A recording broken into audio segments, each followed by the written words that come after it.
శ్రీ గురుభ్యో నమ. సుజ్ఞానదీపమను గురుగీతల నుండి వేళ మనం 2వ అధ్యాయంలో 56వ శ్లోకాన్ని పరిశీలన చేసుకున్నాం. యస్మిన్ స్థితమిదం సర్వం భాతి యద్భానురూపతః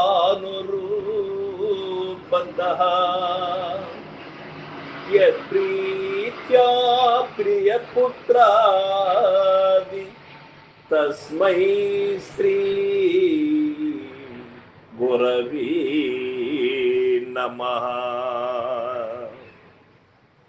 పార్వతీ, ఏ పరబ్రహ్మమునందు ఈ సమస్త జగత్తు నుండి పరబ్రహ్మ స్వరూపమైన సూర్యుని వలన ప్రకాశించుతున్నదియో, ప్రేమ రూపమైన పుత్రాధికమంతయు ఏ పరబ్రహ్మము యొక్క ప్రేమ చేత కలుగుచున్నదో అటువంటి పరబ్రహ్మ స్వరూపమైన గురువు కొరకు నమస్కారము అంటూ ఉన్నాడు పరమేశ్వరుడు.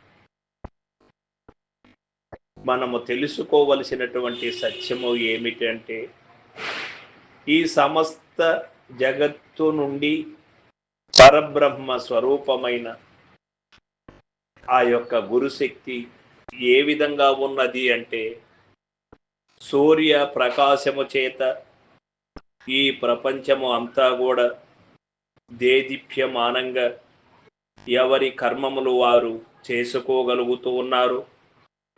సస్యశ్యామలమైనటువంటి పంటలకు సమతుల్యమైనటువంటి ఉష్ణోగ్రతను ప్రకాశింపబడుతూ ఉన్నదు. పంచభూతముల వలన ఈ యొక్క ప్రకృతికి సమతుల్యమైనటువంటి స్థితి ఏ విధంగా లభ్యమవుతూ ఉన్నదో, ఏ తల్లిదండ్రులకు తన బిడ్డపై అతి గారాభమైనటువంటి ప్రేమ అనురాగములు కలుగుతూ ఉన్నవో, ఆ విధంగా గురు శక్తి యావత్ ప్రపంచములో దేదీప్యమానంగా ప్రకాశిస్తూ ఉన్నది. పార్వతి, ఆ గురు శక్తిని ఎరుగలేనటువంటి వారు గుడ్డి వారితో సమానమే కాని ఏరొక్కటి కాదు.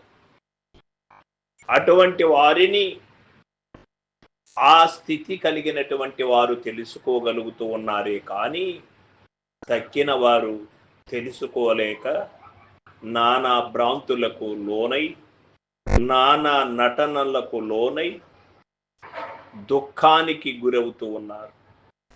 జన్మ కర్మములకు గురవుతూ ఉన్నారు.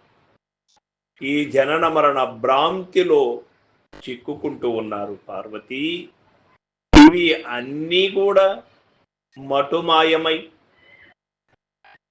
ఉన్నది ఉన్నట్టు ప్రకాశింపబడాలి అంటే ఆ యొక్క గురువు యొక్క ప్రకాశమే శ్రేష్టమైనది. గురువు యొక్క అనుగ్రహమే శ్రేష్టమైనది.